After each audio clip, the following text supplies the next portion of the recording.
We know how important specs, stats and options are to PC players. So we created this video just for you. Today we're going to showcase how Outriders shines on PC, covering everything from the essentials all the way to the tiny details that make a world of difference.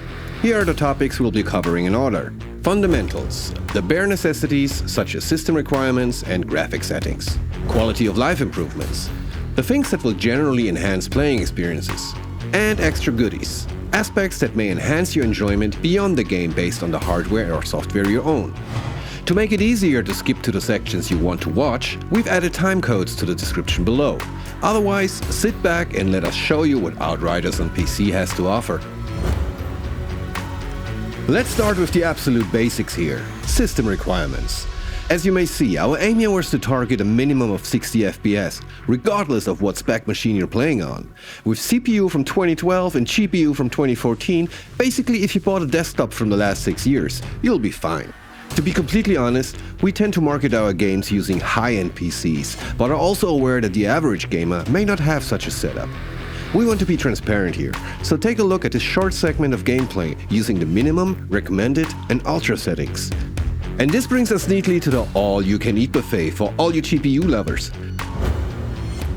All of the basic and advanced graphic settings that can be changed to suit your PC's capability. Let's start with the general display settings, which lets you set up basic stuff like your preferred resolution and monitors. A cool thing to point out here is the possibility to lock and unlock the frame rate however you see fit, and the options to adjust your general field of view, something we come back to in a bit. Our advanced settings will let you go even deeper. Next to the common presets, you're able to adjust about anything related to the visual presentation of Outriders. No matter if you're on a lower-end system, trying to find that performance sweet spot, or if you tend to own a monster of a machine that eats 4K at 200 plus FPS for breakfast, we got you covered. Mouse and keyboard support? Wait, is that even a question?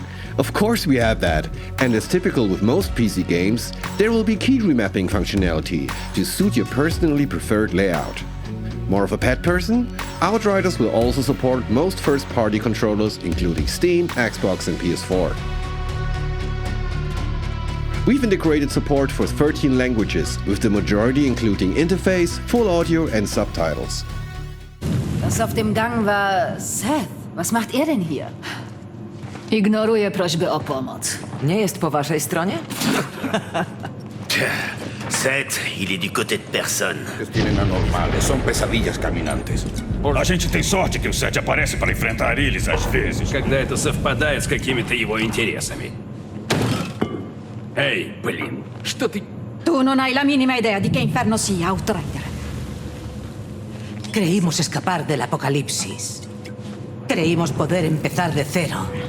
But we were wrong. I was wrong. Shira. Let's get on to the quality of life stuff.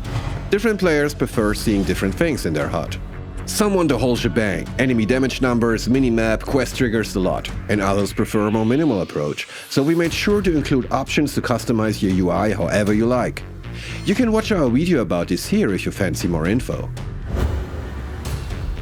Outriders will support a full crossplay experience, meaning you don't have to be making any difficult decisions about where to buy the game. You will always be able to play with your friends, no matter their platform.